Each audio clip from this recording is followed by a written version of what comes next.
샬롬 샬롬 샬롬 샬롬.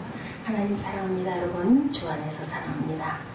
오늘 출애굽기 24장 12절에서 18절까지 우리 합독했습니다. 돌판에 대한 약속에 십계명을 주시는 그런 사건이 출애굽기 24장 12절에서 18절에 증거되어 나타나고 있습니다. 12절에 이렇게 시작하죠. 여호와께서 모세에게 이르시되 너는 산에 올라 내게로 와서 거기 있으라. 내가 그들을 가르치도록 내가 율법과 계명을 친히 기록한 돌판을 내게 주리라. 이렇게 말씀하시는 부분부터 시작합니다. 지금 이스라엘 백성들은 출애굽하여 시내산에 이르게 되었고, 그리고 또한 거기서 하나님과 언약을 맺는 그런 장면이죠. 하나님께서는 모세를 통해 언약을 세우고자 하시는 뜻을 백성에게 전하셨습니다. 백성은 하나님의 뜻에 뭐라 그랬어요? 아멘으로 응답했죠. 이 하나님은 이스라엘의 하나님 되시기로 하시고 시내산에 강림하여 백성에게 언약의 율례를 전하게 되었다. 하나님께서는 언약도 저희에게 주셨지만 23장에는 너희가 지켜 행해야 될 것에 대해서 너는 엄중하게 말씀을 하시죠. 약속을 맺자 이렇게 말씀하셨습니다. 그리고 십계명을 위시한 언약 백성으로서의 합당한 율례를 너희들은 이것을 지키고 내 아래에 나를 경외하며 평강 가운데 샬롬의 그러한 축복을 줄 테니 너는 약속과 계명을 잘 지켜 행하라고 말씀하죠. 이 율례들은 다른 것이 아니라 타락한 이방 세계 속에서 하나님의 소유된 구별된 민족으로서의 정체성을 갖는 것에 대한 이야기였습니다. 곧 그들 중에 임하신 하나님의 소유된 백성으로서 하나님을 나타내고 증거하도록 하기 위한 율례들이죠. 그러니 그 율례들은 백성들이 그들 중에 임하신 하나님과 동행하기 위한 동행의 법으로서의 율례이고, 또한 열방 중에 제사장 민족으로서의 영광의 하나님을 증거하기 위한 율례들이었습니다. 그들이 율례를 따라 하나님과 함께 동행할 것 같으면 그들은 제사장 민족으로서 만민으로부터 영광과 존귀를 얻을 것이며 하나님의 복을 크게 받게 될 것이다. 만민의 머리가 될 것이고 하나님의 인애를 얻게 될 것이며 하나님의 약속이 바로 이것이다. 이렇게 말씀하시죠. 언약을 순종하면 그들과 함께 하시고 은혜를 늘 베푸시겠고, 이에 이스라엘 백성들은 선택된 선민으로서 하나님의 백성으로서의 대단한 자부심을 갖고 있게 되었고, 그 긍지는 스스로를 선생된 자리에 서게 만들었다. 그것이 무슨 많은 사람들에게 그러한 선생이 아니라 할지라도 가족에게, 자녀들에게, 그죠?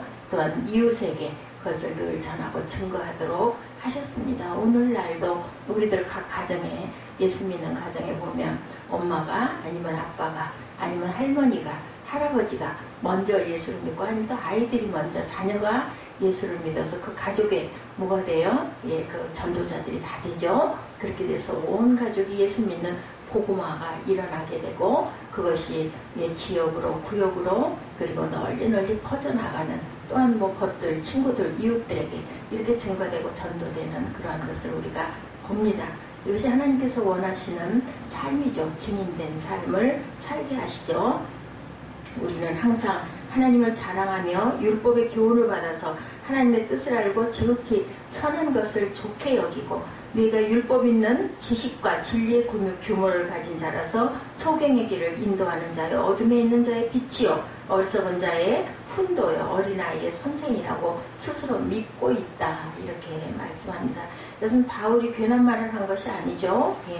그들은 실제 하나님의 율법을 가진 이방의 선생된 위치에 있었기 때문에 이렇게 항상 증거하죠. 문제는 그들이 다른 사람은 가르쳐도 자신들은 가르치지 않는다는 데 있었던 것인데, 여하튼 율법은 그들 하나님과 함께 언약 안에서 그들이 살기 위한 법이고, 하나님의 소유된 구별된 백성으로서의 하나님을 증거하기 위한 법이었다. 이 오늘 본문 말씀입니다. 바로 그 십계명을 위시한 율례들을 베푼 후 구체적으로 언약의식을 치르는 것이 24장의 내용입니다. 하나님에게는 모세를 통해 그 모든 언약의 말씀을 전하게 하셨고, 이에 백성들은 아멘으로 응답합니다. 3절에 보니까 그들이 한 소리로 응답하였다. 이렇게 되어 있죠. 3절 말씀에 모세가 와서 여호와의 모든 말씀과 그의 모든 율례를 백성에게 전하며 그들이 한 소리로 응답하여 이르되 여호와께서 말씀하신 모든 것을 우리가 준행하리이다. 오늘날로 보면 아멘이죠. 믿습니다. 그리하겠습니다. 예, 이렇게 해서 이스라엘 백성과 하나님과 언약은 성립이 됩니다. 하나님께서는 그들의 하나님 되시기로 했고 백성은 그 모든 말씀을 준행하는 그의 백성 되기로 약속을 언약 백성이 되었던 거죠. 이로써 사실상 언약은 세워지게 되고 이제 남은 것은 그 언약을 확증하는 일만 남았죠. 모세는 여호와의 모든 말씀을 기록하였고 이른 아침에 일어나 단을 쌌습니다. 그것은 언약 체결식을 통해 언약을 확증하기 위한 것이었죠. 단을 쌓은 후 모세는 이스라엘 12지파대로 12기둥을 세우도록 하죠. 그것은 여기 언약의 대상이 다름 아닌 이스라엘 12지파라는 사실을 백성들에게 주지시키기 위한 것이었다. 12돌을 세운 후 모세는 이스라엘 자손의 청년들을 보내 소를 잡아 번제와 화목제를 드리게 하죠. 그리고 그 피를 취하여 반은 여러 양푼에 담고 반은 단에 뿌렸다. 이것은 언약과 속죄, 이것을 나타내는 것이죠. 그런 언약서를 가져 백성에게 낭독합니다. 언약서가 낭독되자 그들은 다시 대답하죠. 야훼의 모든 말씀을 우리가 준행하리이다. 행하겠다라는 거예요. 지켜서 준행이라는 건 지켜서 행하겠다. 이스라엘은 자기 입으로 맹세하였고 그 법을 따라 살기로 약속합니다. 하나님과 함께하는 언약의 관계로 살기로 약속하죠. 그들이 이 법을 따라 살 것 같으면 하나님과 함께 사는 것이고 그 법을 버리면 그 언약은 피가 되는 것이다. 마치 부부가 서로 혼인의 규약을 지킴으로 함께 사는 것처럼 마치 그런 것처럼 이스라엘 백성에게서 율법은 그 언약 관계를 유지시키는 것이고 그들로 지속적으로 하나님의 백성으로 함께하는 법이었다. 율법을 지키면 천국, 못 지키면 영 버리죠. 지옥입니다. 그런 의미가 아닌 것이고 여하튼 이스라엘은 언약의 법을 순종하기로 맹세했습니다. 그래서 모세는 양품에 담은 그 피를 취해서 백성에게 뿌리면서 말합니다. 이는 야훼께서 이 모든 말씀에 대하여 너희와 세우신 언약의 피니라. 여기 언약의 피 어떤 의미를 갖는 것이라고요? 한 생명의 연합을 의미한다. 지금의 우리의 성찬식 이것은 나의 흘린 언약의 피니라 이렇게 말씀하시죠. 성경에서 피는 항상 생명의 교제를 나타냄을 봅니다. 우리가 피가 뿌려지면 그곳에 새로운 생명의 교제가 나타나죠. 죄에 속하게 되고 영생의 길에 들어가기 위한 그런 의식, 그리고 우리 죄의 씻음을 위한 의식이 바로 주님의 살과 피죠. 피가 뿌려지면 하나님께 나아가는 것이 그렇지 않으면 나아갈 수가 없었어요. 구약에는 특히 피를 드리는 자를 하나님께서는 받으시고 그의 죄를 용서하십니다. 왜냐하면 하나님께서는 그 피의 헌신, 생명의 헌신에서 백성을 받으시고 그들에게 생명의 교제를 주시기로 하셨기 때문입니다. 그러면 여기 피를 단에 뿌리고 백성에게 뿌렸다는 것은 제단에 자신의 임재를 나타내신 야훼 하나님과 그 언약의 말씀을 지키는 이스라엘이 한 피, 그 한 피 안에 속한다. 주님 안에 우리가 속한다라는 거죠. 그 생명 안에 우리가 속하는, 그리고 인치는 행위였다. 이제 하나님과 이스라엘은 한 생명의 연합 가운데 살게 됩니다. 한 생명으로 연합된 교제를 나누죠. 서로는 한 피뿌림 안에서 서로 통치와 순종을 맹세한 관계이기 때문이었고, 그러므로 언약의 피라고 하는 것은 언약의 관계를 맺게 해주는 피라는 의미를 갖고 있습니다. 곧 그 관계를 인치는 피죠. 주님께서도 제자들과의 마지막 성찬의 자리에서 자신의 죽음을 두고 말씀하시며 다음과 같이 말씀합니다. 이것은 죄사함을 얻게 하려고 많은 사람을 위하여 흘리는 나의 피, 곧 언약의 피니라. 주님께서 자신의 피를 일컬어 언약의 피라고 이렇게 말씀하셨습니다. 곧 자신의 죽음이 새로운 언약을 세우기 위한 죽음이었고 백성의 죄를 사함으로 하나님과의 새로운 관계를 이루기 위한 죽음이었다. 마치 이스라엘 백성들이 언약의 피 안에서 언약의 관계를 맺는 것처럼 우리는 주님의 죽으심 안에서 하나님과의 새로운 관계를 맺는 거죠. 죄사함을 받고 영생의 생명 안에 들어가게 됩니다. 그런 의미로 우리는 주님의 피 안에서 하나님과 연합하게 되었고 한 생명의 관계를 이루게 되었고 하나님께서는 영원히 우리의 아버지가 되시고 우리는 그분의 자녀가 되었습니다. 아버지가 되신 거죠. 아버지와 아들로서 영원토록 교제할 수 있게 된 것이고 우리 주님께서 자신의 피를 새로운 생명의 관계를 이루는 언약의 피로 흘림으로 인해서 이런 관계를 맺어졌다. 그래서 우리는 통로가 항상 예수 그리스도죠. 기도할 때도 예수님 이름으로 기도합니다. 우리가 이렇게 늘 기도를 마칠 때도 이렇게 기도합니다. 우리는 다 양같이 그릇 행하여 각기 제 길로 따라갔지만 우리를 사랑하시는 그 사랑을 인하여 생명을 주시고 항상 돌아오게 하시고 기다리시고 오래 참으시는 그러한 하나님이 되셨습니다. 이로써 우리는 새 언약 안에서 모든 은혜를 입어 주와 동행하게 되었고 약속하신 나라를 상속받는 상속자들이 되었어요. 우리가 그분과의 관계 속에서 주를 사랑함으로 살게 되고 하늘에 속한 모든 은혜와 복을 얻게 되죠. 하늘의 산 소망을 갖는 하나님의 거룩한 자녀들이 되었죠. 이것은 바로 언약의 피로 자신의 피를 뿌리신 피뿌림의 결과였다. 그러니 우리에게 있어 주님의 피는 생명을 이루는 보혈이 아닐 수 없죠. 이렇듯 언약의 피를 뿌림으로 언약을 세우신 하나님께서는 모세와 백성의 대표들을 그 산으로 또한 부르셨습니다. 한마디로 언약을 세운 것에 대한 축하의 잔치자리로 부르신 것이죠. 70여 명의 백성의 대표들은 산에 올라 하나님을 대면하여 먹고 마십니다. 그 내용이 9절로 11절에 나오고 있습니다. 모세와 아론과 나답과 아비후와 이스라엘 장로 70인이 올라가서 이스라엘의 하나님을 뵈니 그의 발 아래는 천국을 편듯하고 하늘같이 청명하더라. 하나님이 이스라엘 자손들의 존귀한 자들에게 손을 대지 아니하셨고 그들은 하나님을 뵙고 먹고 마셨더라. 이렇게 증거합니다. 예, 하나님이 이스라엘 존귀한 자들에게 손을 대지 아니하셨다. 그들은 하나님을 보고 먹고 마셨더라. 이전에 나오면 죽으리라 하시던 하나님께서 그들을 부르시죠. 그들은 백성의 대표로 하나님의 영광을 보고 그러고도 죽지 않았다는 겁니다. 왜냐하면 하나님께서 그들에게 손을 대지 아니하셨기 때문에 이에 그들은 기쁨과 즐거움 중에 먹고 마셨다. 이런 것은 장차 하나님께서 그 백성에게 주실 영광의 교제를 미리 보여주시고 인치신 것이죠. 항상 그들이 대면하여 먹는 것이 아니라 장차 그 백성 모두에게 주실 것을 그들의 대표에게 미리 보여주셨다. 미리 내려주셨다는 거죠. 만약 그들이 하나님을 순종하여 그의 의의 나라를 이루게 될 것 같으면 하나님께서는 그 백성 모두를 그의 상으로 부르시고 자기 영광을 나타내시며 대면하여 먹고 마시고 영광을 주실 것이다. 이런 징표, 이런 언약, 이런 그 미리 보여주신 선취입니다. 이스라엘의 존귀한 자들이 하나님을 대면하여 먹고 마셨던 것처럼 그 백성으로 큰 영광 가운데 하나님을 대면하여 먹고 마시게 될 것이다. 이런 의미를 가지고 있었죠. 그것은 대표들을 부르시며 약속하고 있는 것이고 바로 이것이 자기 백성에게 이스라엘에게 주실 약속이고 구원이었다. 우리는 부활하신 주님의 영광 가운데 모든 것을 정결한 것으로 먹고 마셔야 되겠죠. 바로 그것이 지금 우리가 아들 안에서 누리는 영광이고 신약교회가 갖는 복입니다. 이처럼 백성의 대표에게 영광을 주신 하나님께서 모세에게 12절에 말씀하시죠. 야훼께서 모세에게 이르시되 너는 산에 올라 내게로 와 거기 있으라. 너로 그들을 가르치려고 내가 율법과 계명을 친히 기록한 돌판을 내게 주리라.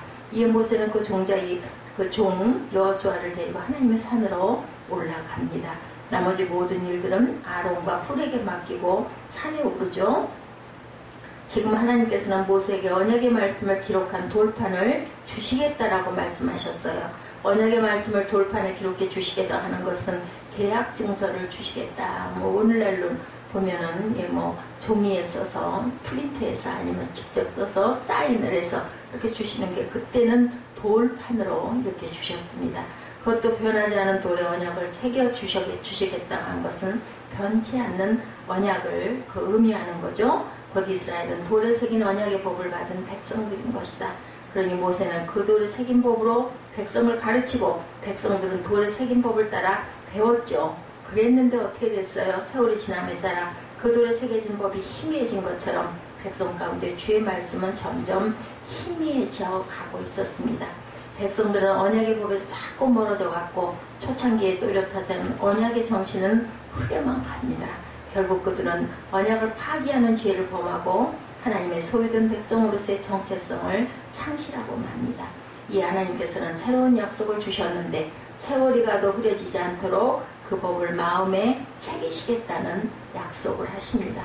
백성들 각자가 하나님의 언약을 새긴 신비를 각각 갖고 사는 나라, 그 법이 그 안에서 이루어지기까지 끊임없이 말씀해 오시는 능력의 나라, 바로 그런 나라를 이루시겠다, 이런 것이죠. 바로 그 약속을 하나님께서 우리에게 이루셨고 보내신 아들의 영 누구로? 성령으로 우리 마음에 그 법을 새기셨습니다.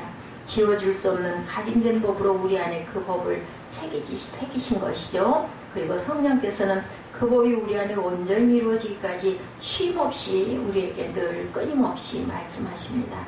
우리로 그 법을 이루는 삶을 살도록 우리를 도우시고 때로는 탄식한 가운데 슬퍼하기도 하시고 우리를 인하여 기뻐하시기도 하십니다. 바로 우리는 마음의 신비의 그 법을 새겨받은 백성들이다. 그러니 마음으로 그 법을 순종하고 우리의 삶 속에서 이루는 삶을, 그 법을 이루는 삶을 살아야겠죠.